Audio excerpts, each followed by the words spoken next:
Good morning, all of you. Welcome to your SST class. Students, today I am covering the next topic of your chapter 4, that is globalization and Indian economy. The name of the topic is factors that have enabled globalization. In the previous video, I explained you about that what is globalization. Under this, we learn the meaning of globalization, okay, and how the MNCs work. That we also learn under this की M N Cs जो हैं वो interconnection करती हैं between the countries. Okay, now we will discuss the factors that have enabled globalisation. Means वो factors जो कि that able to provide globalisation to the world, और we can say that factor that fact the globalisation, कि वो factor जिनकी वजह से globalisation आया है या जो ग्लोबलाइजेशन को प्रभावित करते हैं. Okay, now the first factor is technology. Technology meaning you all know that technology means the new machinery or the new skill developed among the human being. New technology,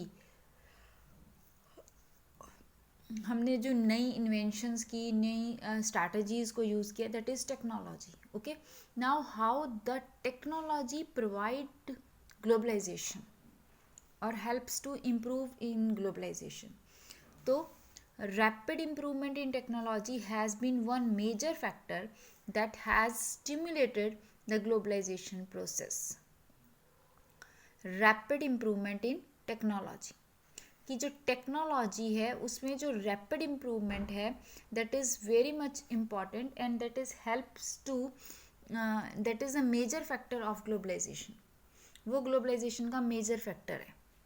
for instance the past 50 years have seen several improvement in transportation technology. पिछले 50 सालों में हमने technology में बहुत सारी improvements को note down किया है, और वी कैन से कि from the last 50 years globalisation में जो टेक्नोलॉजी है वो लार्ज स्केल पर डेवलप हुई है. This has made much faster delivery of goods across the long distance possible at lower cost. Or because of this inventions or because of this improvement in technology, now we can able to deliver the goods across the long distances. Students, here this point, if you remember in the history chapter globalization, the making of global world में हमने पढ़ा था कि role of technology हमने उसके अंदर भी discuss किया था, जिसमें अगर मैं आपको बता दूं तो हमने रेफ्रिजरेटर्स का केस जो है वो डिस्कस किया था कि रेफ्रिजरेटर्स की इन्वेंशन के साथ जो फूड था that can cross across the long distances and that able to provide the cheap food और cheap meat at low cost for the poor also. ठीक है, तो ये वही पॉइंट यहाँ पर है मेनली कि बिकॉज ऑफ टेक्नोलॉजी हम गुड्स को लॉन्ग डिस्टेंस पर लोअर कॉस्ट पे प्रोवाइड करवा सकते हैं. ठीक है, जैसे containers for transportation of goods. अब गुड्स की ट्रांसपोर्टेशन के लिए हमने क्या बनाए, कंटेनर्स बनाए, एंड बिकॉज ऑफ दिस क्या हुआ कि लार्ज अमाउंट पर गुड्स जो हैं वो रेलवे के थ्रू या शिप्स के थ्रू लॉन्ग डिस्टेंसेस को ट्रांसफ़र कर पाए. ठीक है, goods are placed in the containers and that can be loaded into ships, railway planes and trucks. Containers have led to huge reduction in port handling cost and increase the speed with which exports can reach market. ठीक है, similarly the cost of air transport has fallen and this has enabled much greater volume of goods being transported by airlines. और इसकी वजह से क्या हुआ कि हम गुड्स को लो कॉस्ट पर प्रोवाइड करवा पा रहे हैं. सेकेंडली एयरलाइंस, अगर हम एयर ट्रांसपोर्ट यूज़ कर रहे हैं then it also reduce the cost of through airlines also. Okay, so this is technology. Containers क्या थे, हेल्पफुल निकले हमारे लिए. Okay, now come in the next. Even more remarkable have been the development in information and communication technology. और इसमें भी सबसे important कौन सी है, that is communication technology. As the communication improve, that help us to increase our production, हमारी production को increase करने में इंफॉर्मेशन टेक्नोलॉजी एक इम्पॉर्टेंट रोल प्ले कर रही है. ये हम इस एग्जाम्पल के थ्रू रीड करेंगे, but first of all we read it. ठीक है, एग्जाम्पल बहुत बेनिफिशियल है इस एग्जाम्पल, इस पॉइंट को डिस्कस करने के लिए. In recent times, technology in the areas of telecommunication, computers, internet has been changing rapidly. As we all know that this technology is increasing day by day. और अगर मैं मोबाइल फ़ोन्स की बात करते हैं, चलो इंफॉर्मेशन टेक्नोलॉजी में, तो after every 1 year when we are going to purchase a new mobile, then you can see more new feature in that mobile. Okay, तो ये क्या है, that is improvement in technology. वो टेक्नोलॉजी में improvement हो रही है कि नए फीचर्स के साथ हमें मोबाइल से अवेलेबल हो जाते हैं. ठीक है, ये मैंने एक बहुत करंट एग्जांपल आपको दिया है जो आज के टाइम में हमारे लिए बहुत ज़्यादा ज़रूरी हो गया है. ठीक है, चलिए. Now internet has been changing rapidly. Telecommunication facilities, telegraph, telephone including mobile phones, fax etcetera are used to contact one another around the world, to assess information intensely and to communicate from the remote areas. This has been facilitated by satellite communication devices. और ये सब हम कहाँ से कर रहे हैं? By satellites. As you would be aware, computers have now entered almost every field of activity. Yes, it is true. Now we are using computer everywhere. Even from the education, from getting education to getting jobs, and many jobs are here that are related to computers. We are doing each and everything on computers. Even in farming we are also using computers. अगर आप developed countries में जाओगे and if you see the extensive farming, then you can see that the farmers attached the whole farm with the computers. पूरे form को उन्होंने computer से attach किया हुआ है. तो now we are using computer in every field. You might have also ventured into the amazing word of internet. we all know the amazing word about the amazing word of internet, where you can obtain and share information on almost anything you want to know. Internet also allows us to send instant electronic mail and talk voicemail across the world at negligible cost. Now because of internet we can talk to any person anytime anywhere. Okay, even now the video callings are also we can have voice messages, video calling. All these facilities we are getting now just because of internet, and we can say because of developed technology. ठीक है, ये सब क्या है? This all is technology. Mobiles में इतने सारे features जो पहले नहीं थे वो आए हैं, दैट इज टेक्नोलॉजी. तो यहाँ पर हम मेन थिंग क्या कह रहे हैं, that technology plays very important role into the globalisation. Okay, so यहाँ पर हमारे पास टेक्नोलॉजी एक इम्पॉर्टेंट रोल प्ले कर रही है. Now let us read the example that to clear this one, information and communication technology development. इसको समझने के लिए we read this example. Let us see what is example. Information and communication technology और IT in short has played a major role in spreading out production of services across the country. यहाँ पर वो कह रहा है कि जो IT sector है वो प्रोडक्शन अक्रॉस द कंट्रीज में एक महत्वपूर्ण रोल प्ले कर रहा है. कैसे? Late us see how. Using it in IT in globalization. Now we will see where we are using IT in the globalization. ठीक है, you all have the IT. आपके पास IT एज ए सब्जेक्ट भी है, तो यहाँ पर आपको IT को समझना बहुत ज़रूरी है. ठीक है. A new magazine published for London readers is to design and printed in Delhi. देखिए एग्जैक्टली एग्जाम्पल क्या है. एग्जाम्पल हमें शो कर रहा है that how we can using the production across the countries. इससे पहले इस एग्जाम्पल को एक्सप्लेन करने के लिए, प्रोडक्शन अक्रॉस द कंट्रीज को एक्सप्लेन करने के लिए हमने एग्जाम्पल पढ़ा था spreading of production by MNCs, that is of car. हमने एक एग्जांपल पढ़ा था कि एक यूनाइटेड स्टेट की कंपनी है जो कि प्रोडक्शन कहीं और कर रही है, मैन्युफैक्चर कहीं और कर रही है, असेंबल कहीं और कर रही है और फिर मार्केट में उसको सेल कर रही है, ठीक है ना। ये हमने पढ़ा था ऑफ अबाउट एक American country. Now we will read की प्रोडक्शन, आप प्रोडक्शन अक्रॉस की कंट्री के लिए आप दोनों एग्जांपल्स को यूज़ कर सकते हो, वो भी और ये भी जो मैं पढ़ाने जा रही हूँ। अब इसमें क्या है कि लंदन की एक मैगजीन है जो पब्लिश कहाँ हो रही है, readers is to be designed and printed in Delhi. वो लंदन रीडर्स के लिए है, magazine is publish for London readers, पर उसको डिज़ाइन और प्रिंट कहाँ किया जा रहा है, in Delhi. How is it possible? This all things are possible just because of communication technology, because of IT sector. Let's see how. The text of the magazine is sent through internet to Delhi office. जो text है, जो भी magazine में छापा जाना है, वो internet के थ्रू दिल्ली ऑफिस में आ जाता है, मेल के थ्रू या किसी भी थ्रू, ठीक है। And the designer in the Delhi office get order on how to design the magazine from the office in London using telecommunication facilities. और डिज़ाइनर जो हैं वो दिल्ली में उस मैगज़ीन को डिज़ाइन कर रहे हैं by using which method, telecommunication facilities को यूज़ करके। लंदन में बैठे लोगों से डिस्कस करते हैं डिज़ाइन को और उसको डिज़ाइन कर लेते हैं, ठीक है। The designing is done by a computer, और डिज़ाइनिंग किसके थ्रू हो रही है, कंप्यूटर्स के थ्रू हो रही है।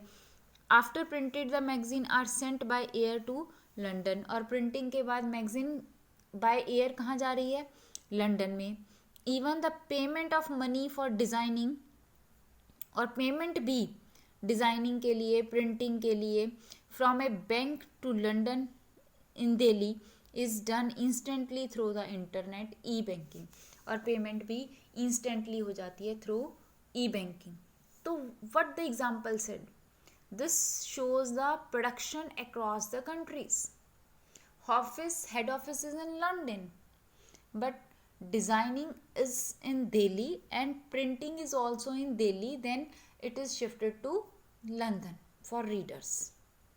Okay, so this is the production across countries, and also shows us the importance of the communication technology in our day-to-day life, how it interconnected the production across the countries. Not only a magazine, there are many goods that we are selling or producing across the countries.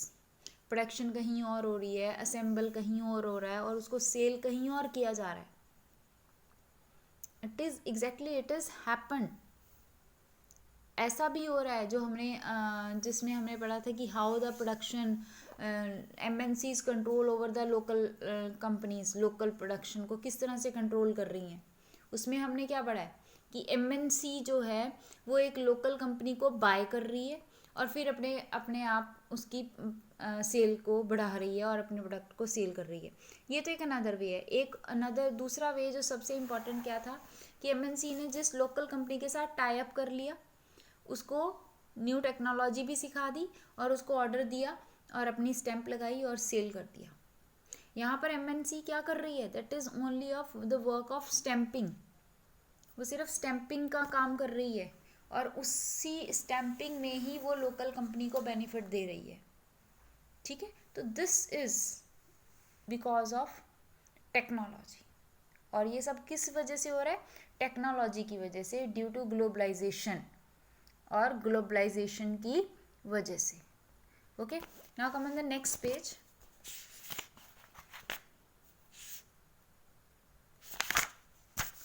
That is liberalization, very important topic. Liberalization, you all know the meaning of liberalization. आप सबको liberalization का meaning पता होना चाहिए. What do you mean by liberalization? And if if I said that liberalization plays a very important role in the foreign trade, or we can say that the foreign trade is possible just because of the policy of liberalization. Okay तो first of all you must know the meaning of liberalisation. तो सबसे पहले हम meaning समझेंगे liberalisation का. What do you mean by liberalisation? Okay so let's start students that what is liberalisation. बच्चे मैं आपको पहले नॉर्मली बता रही हूँ लिबरलाइजेशन का मीनिंग, इसको बाद में हम बुक में से रीड करेंगे. According to the economies liberalisation is a policy, or we can say liberalization meaning when a country's government allowed the local companies or the company allowed the other countries companies to be entered into their country and to sell or to purchase their goods into within the country.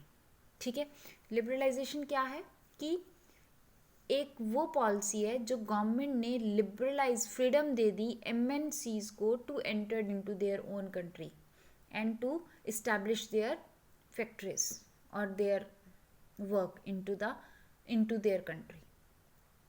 Okay and because of liberalisation foreign trade and foreign investment policy जो हैं वो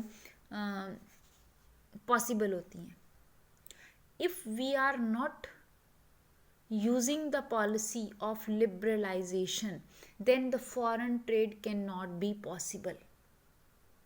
बच्चे यहाँ मैं आपको बता दूँ कि इंडियन गवर्नमेंट ने जो लिबरलाइजेशन की पॉलिसी है इसको अभी यूज़ करना स्टार्ट किया है. Means I think before 30 to 40 years before. Otherwise before it we are just having those, we are importing or exporting only those things that we that is necessary for our country, that things that we don't have that things in our country or lack of that things. जिन चीज़ों का हमारे पास कमी थी हम सिर्फ वही चीज़ें बाहर से मंगवाते थे, उन्हीं का इंपोर्ट करते थे. ठीक है, अदरवाइज़ हम कोई भी इंपोर्ट नहीं कर रहे थे. हमने लिबरलाइजेशन की पॉलिसी को यूज़ नहीं किया था. वाई इट इज़, इसका रीज़न भी मैं आपको बता देती हूँ कि after independence Indian industry is not so much develop that they can able to be compete with the foreign companies. उस समय भारत की जो कंपनीज थी, जो फैक्ट्रीज थी, वो इतनी डेवलप नहीं थी कि वो फॉरेन ट्रेड के, फॉरेन वस्तुओं के साथ कंपटीशन कर सकती. तो अगर इंडिया आफ्टर इंडिपेंडेंस लिबरलाइजेशन की पॉलिसी को फॉलो करता तो वो अपनी इंडस्ट्रीज़ को बूस्टअप नहीं कर सकता था. क्यों? क्योंकि वो मात नहीं दे सकती थी फॉरेन इन्वेस्टमेंट को, और उनका सामान चलना नहीं था और वो डेवलप नहीं हो पानी थी. तो Jawaharlal Nehru, Pandit Jawaharlal Nehru, the first Prime Minister of India, he decided to ban on the liberalization, or we can say that are known as trade barriers. उन्होंने trade barriers लगाने की को plan किया कि first we have to develop our own industries. पहले हम अपनी industries को डेवलप करेंगे, then we will start the policy of liberalization, or we can remove the trade barriers. Okay so this is liberalisation. ये liberalisation है जिसमें एक main चीज़ है ट्रेड बैरियर्स. ट्रेड बैरियर्स क्या होते हैं, हमने क्यों लगाए, क्यों हटाए, that is in this topic. Very important question it is. Okay तो अभी सिर्फ आज वन पैरा ही पढ़ाऊंगी, that the others we will discuss in the next video. Liberalisation of foreign trade and foreign investment policy. Let us return to example of import of Chinese toys in India. तो सी example कौन सा था हमारा, Chinese toys in India. इसमें क्या था, suppose the Indian government puts a tax on the import of toys. कि इसमें हमने क्या पढ़ा था कि बहुत सारे इंडियन मार्केट में चाइनीज़ टॉयज आ गए, and because of these Chinese toys जो इंडियन लोकल टॉयज कंपनीज थी, they are almost new cheaper of the market than earlier. And what is happening, इसमें क्या हुआ था कि जो हमारी लोकल कंपनीज थी मार्केट में, वो सारी की सारी ख़त्म हो गई थी. They loss their business. just because of Chinese toys, because now the Indian market or Indian shops are flooded with Chinese toys. इसलिए जो इंडियन टॉयज मेकर थे उनकी फैक्ट्रीज बंद हो गई, शट डाउन हो गया. एंड इसका मेजर रोल किसने पे किया था? चाइनीज टॉयज ने. बट यहाँ पर मेजर रोल किसने पे किया था? That is the policy of liberalisation. If the government import heavy taxes on this toys, then they are not cheaper here.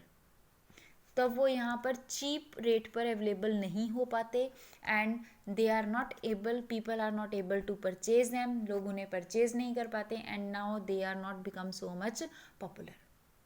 और वो पॉपुलर नहीं होते तो इंडियन टॉयज मेकर्स को किसी भी तरह की कोई भी जो लॉस है वो फेस नहीं करना पड़ता. तो here the liberalisation, the major thing is government policies. ठीक है, कि गवर्नमेंट पॉलिसीज कौन सी फॉलो कर रही है जिसकी वजह से ऐसा हुआ. ठीक है, चलिए. If government put a import on toys, what would happen? Those who wish to import these toys would have to pay tax on these, and because of the tax, buyers will have to pay higher price or import toys. Chinese toys will no longer be as cheap in the Indian market and imports from China will automatically reduce. Indian toy makers will prosper. तो यहाँ पर important role किसने play किया? Government policies ने. Okay, so this now in the next video we will learn about trade barrier and liberalization. Till then, thank you and have a nice day.